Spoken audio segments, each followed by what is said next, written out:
गोधन बाबा आइले पहुनावा चौकठिया धैले हो खाड़। गोधन बाबा आइले पहुनावा चौकठिया धैले हो खाड़।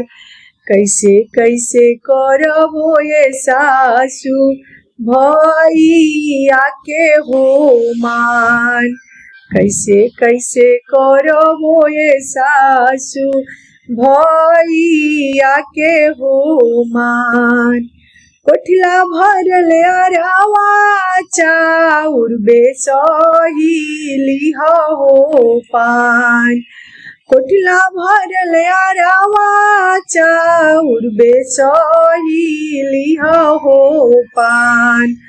धीरे धीरे करी है बहुआ भैया के हो मान।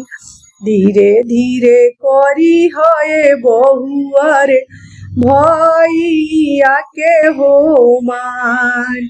अपन भैया आइले पहुनावा चौकठिया धैले हो खाड़।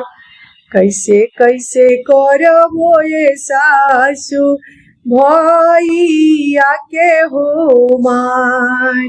कोठिला भरल अरवा चाउर बेसही लिह हो पान।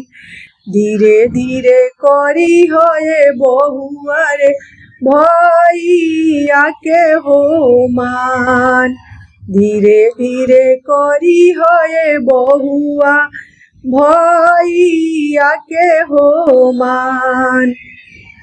सभे भैया आइले पहुनावा चौकठिया